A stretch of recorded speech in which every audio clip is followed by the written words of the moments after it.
নাড়ানোর পরে ওই যুবকটির বুঝ হয়ে গেল, নামাজ শেষ করলেন। নামাজ শেষ করার পরে ইমামে আজম আবু হানিফা রহমাতুল্লাহ বলেন, যুবক তোমার কি প্রশ্নের হল হয়েছে? হুজুর আমি পেয়ে গেছি, কারণ চাঁদের চাইতেও সুন্দর হলো মানুষের জন্য আমার বউ তালাক হয় নাই। কি সাধারণ মানুষ এটা যদি শোনে বলে, ইয়া আল্লাহ তোমার বউ তালাক হয়ে গেছে। অন্যান্য হুজুরও বলে দিয়েছে তোমার বউ তালাক হয়ে গেছে, কিন্তু ইমামে আজম আবু হানিফা বলছে যে তুমি বলছো যে চাঁদের চাইতে তুমি যদি সুন্দর না হও তাহলে তোমার বউ তালাক।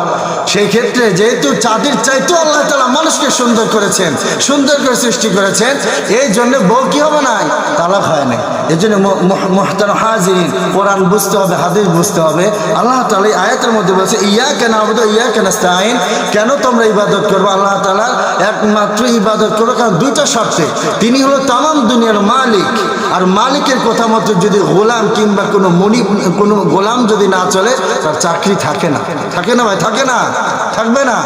আপনাকে রাখবে নট চাকরি, আপনি থাকবে না নট, আপনাকে রাখবে না চাকরিতে। এই জন্য আমার মালিককে মানতে হবে, আমার মালিককে প্রাধান্য দিতে হবে সবার উপরে। এই জন্য আল্লাহ বলছে আমি তামাম দুনিয়ার মালিক, শুধু তাই না আমি কিয়ামত দিবসের মালিক।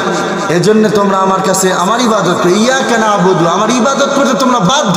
অনেকে বোঝে না কোরআন হাদিস, না বলে কেন আমি আল্লাহ ইবাদত করব? এত সংসার, এত কিছু ঝামেলা, এত কিছু করে সময় পায় না। আরে ভাই কাকে আপনি ব্যস্ততা দেখান? আপনাকে মাত্র 1 ঘন্টা সময় দিছে 5 ওয়াক্ত নামাজ, মাত্র 30 মিনিটও না। আপনার ফরজ নামাজ পড়তে 10-15 মিনিট টাইম লাগে, আপনার সুন্নত পড়তে কয় মিনিট টাইম লাগে? 10 মিনিট, সর্বোচ্চ আধা ঘন্টা। তো 5 ওয়াক্ত নামাজে আপনার 60 মিনিট, তো আধা ঘন্টা করে দিলে আল্লাহকে 24টা ঘন্টা আল্লাহ তাআলা আপনাকে দিয়েছেন। তাহলে আপনি আল্লাহকে কেন সময় দিবেন না? আল্লাহকে আপনি ব্যস্ততা দেখান, এত ব্যস্ত আপনি, আল্লাহকে ব্যস্ততা দেখাইতেছেন। আপনি কি চিন্তা করছেন কাকে ব্যস্ততা দেখাইতেছেন? আপনি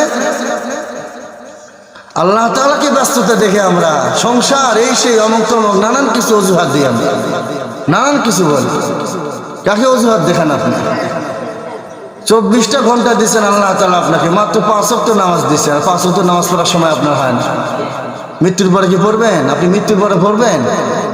এই জন্য আল্লাহ তাআলা বলতেছে যে আমি মালিক, আমার ইবাদত তোমার করতে বাধ্য।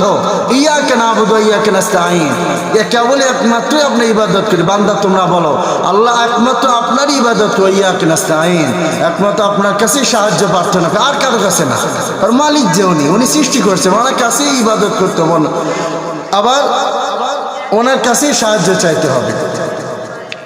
ইহদিনাস সিরাতাল মুস্তাকিম, আল্লাহ আবার দোয়া শিখাইতেছেন, ও বান্দা যেহেতু আমারই ইবাদত করো, আমার কাছেই সাহায্য প্রার্থনা করো। এজন্য আল্লাহ তাআলা